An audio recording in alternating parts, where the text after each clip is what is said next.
It's another great double play on Assembly Radio. We started it off with Sakawa Boys and Don't Be a Stranger off their brand new EP V. Thanks to the guys for hanging out with me today.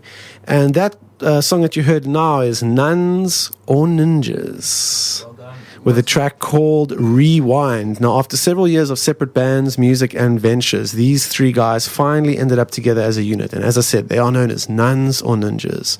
And party is what they do best. So they incorporate that element in everything that they do, especially in their music. Their shows are explosive and enticing, so prepare to party. Now, we have the guys live in the studio, all three of these guys. It's going to be a big party here today. We got Clint on vocals and guitar. What's up? We got Marsi on vocals and bass. Hey.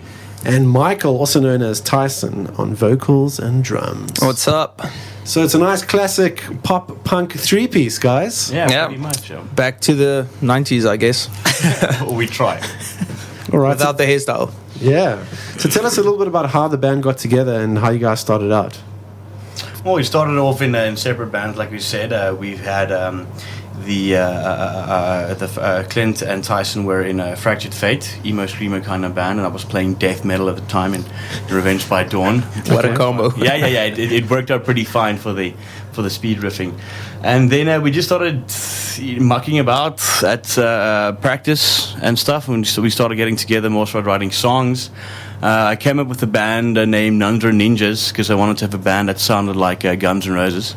And he missed it. And I missed it completely. Just went through all the syllables to find something that sounded that rhymes. And then eventually we just put it on stage, and here we are. Awesome. Yeah, good times. So would you guys describe yourselves as a pop punk band? Is that how you guys would describe your sound? I would say yes and no, because we play what we like. When we started this band, we actually wanted to do this. We said, let's keep it entertaining, let's keep it fun for ourselves. Otherwise, you lose that element of literally entertainment, and that's I think everything just sucks pretty much. Yeah, well, yeah. I mean, when we started off, it's our first year going now, and when we started off, I could actually say we sucked fairly. That's punk 101, and, so I think we're on the right track. So, we chose the right genre for that, obviously. And then, but the entertainment value was there, and, we just grew instantly. There's a lot of people that know us, and we're not even famous yet.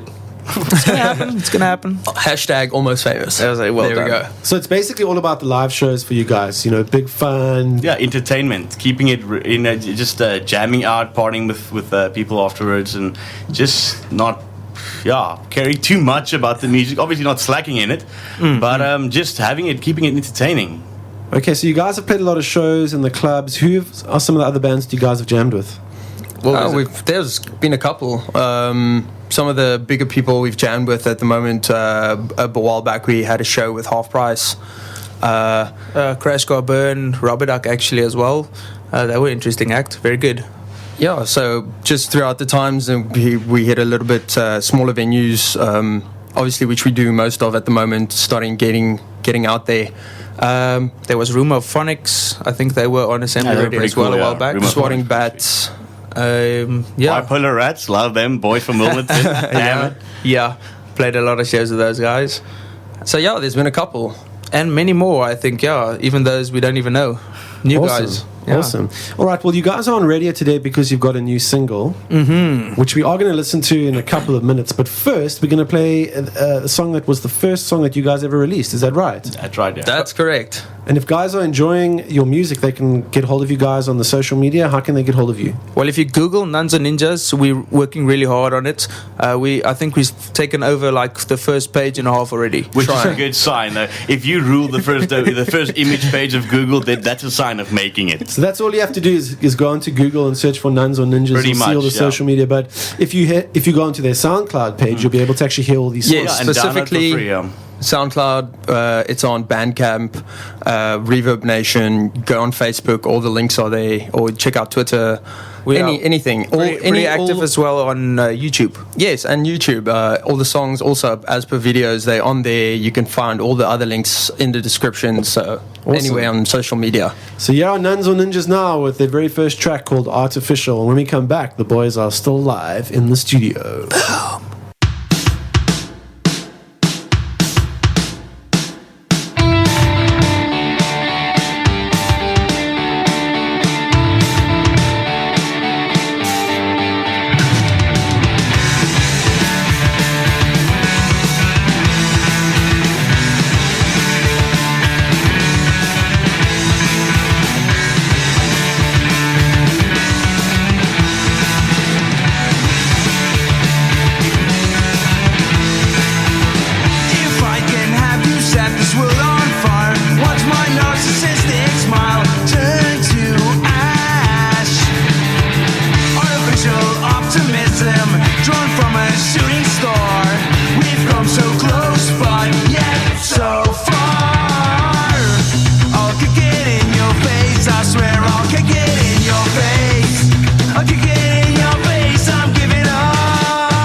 It's Nuns Or Ninjas on Assembly Radio with the very first track that they ever released called Artificial. And they actually have a very cool story about that track. So, boys, why don't you tell the whole wide world about that track?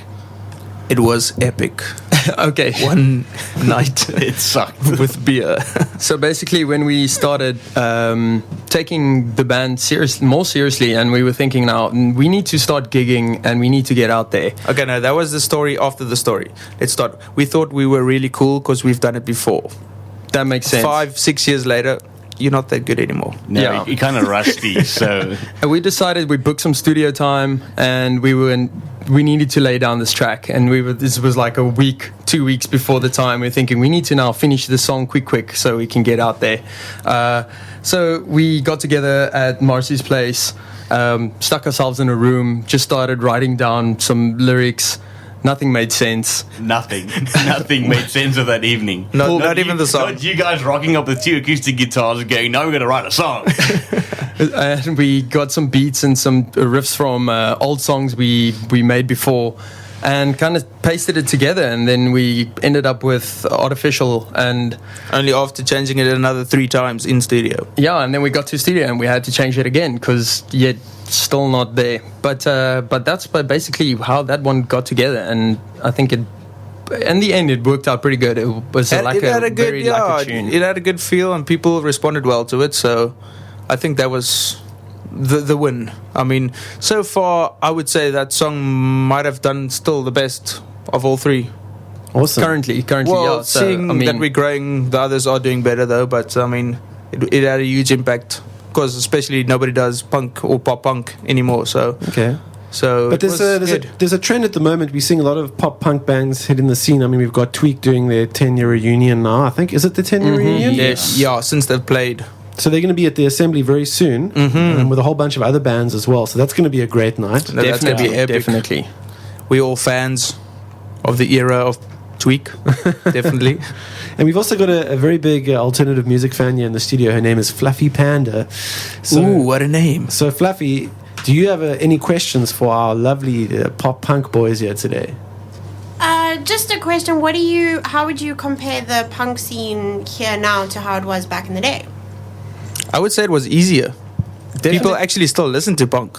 Back in the day when it was pop punk and people used to, I remember, I mean, it was always school halls being booked out and there was huge shows, everybody rocked up.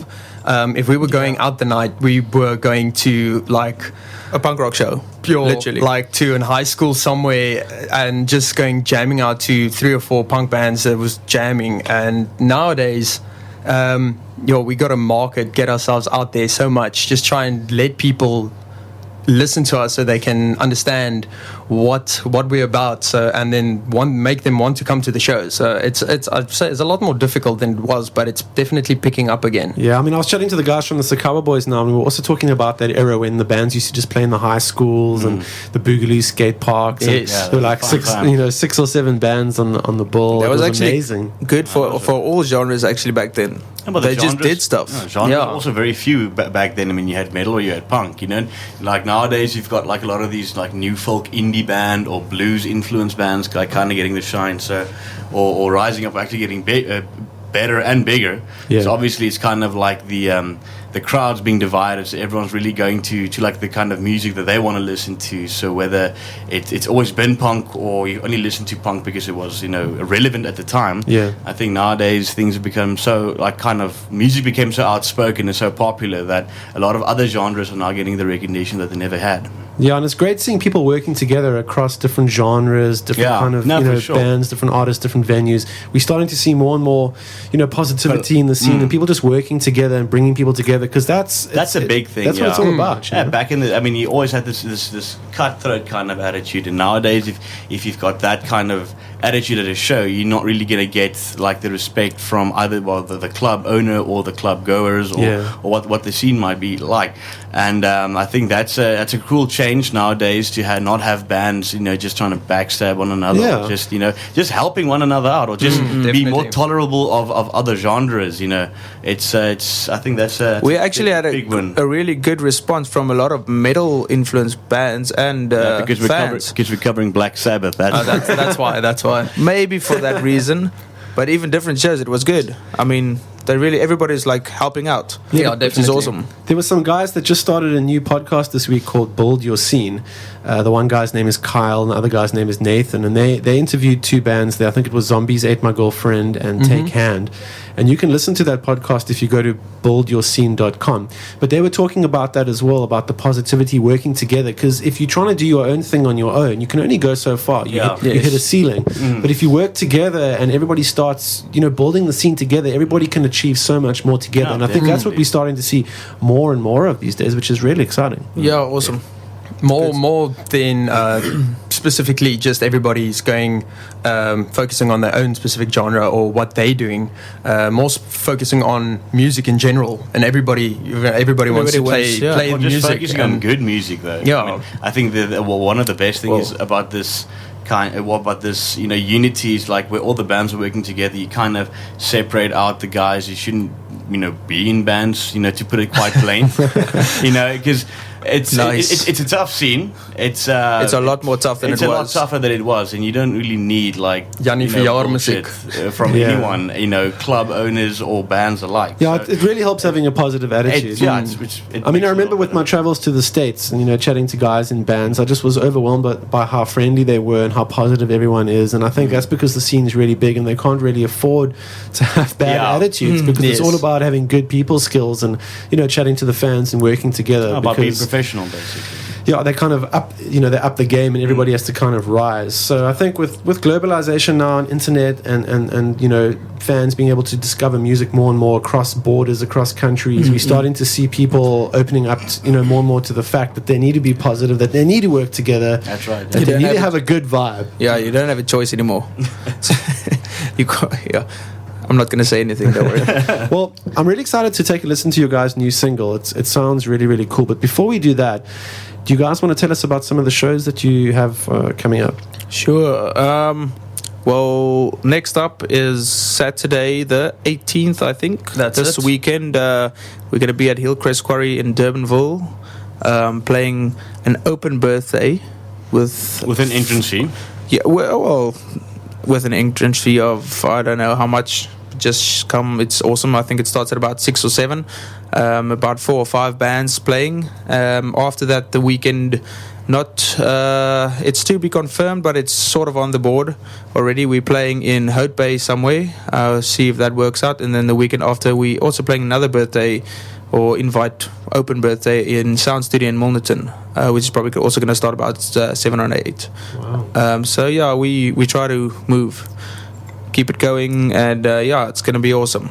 Yeah, the best will be just watch Facebook. I mean, everybody's always saying check Facebook, but yeah, go check Facebook. Let's make it easier. Google Nuns Or Ninjas. Yeah, but I mean, it is cool because in the old days, if you had a website, it was kind of a mission to update it every time you had a gig or every time you had a little photograph. Now with things like Twitter and Facebook, it really makes it a lot easier to provide content to your fans more regularly, right? Yes, more instantly. But although Facebook does limit you on the amount of people you do reach on a daily basis, depending on when your time of your posts and so on and so forth. But definitely if you have people dedicated to what you're doing and they want to check up on what you're doing, so if they go to your page, definitely they'll find the information there. Awesome. Okay, well guys, it's been super cool hanging out. Marcy, give me a high five. See, bro. All right, it. Michael. Yes. Oh yeah, Clint. Well done. And you got to Thanks, give a Sam. high five to Fluffy Panda. Fluffy Panda. Smack it. Number 1 fan. All right, man, guys, I'm so stoked to hear this new single of yours. So who's going to do the intro? Are you going to each do a little bit of it, or who's going to introduce the song? Let's do it together. 1. What are we doing? Just saying the name. Well, what you do basically is you say, we are Nuns or Ninjas. This is Assembly Radio. This is our brand new single, bloody, bloody, blah. Okay, let's Bloody, do that. remember bloody, Bloody, blah. Okay, 1, 2, 3. We are Nuns Or Ninjas. This is Assembly Radio, and this is our brand new single. Bloody blah blah blah. Second-hand hero. Yeah, correct. Bloody blah blah.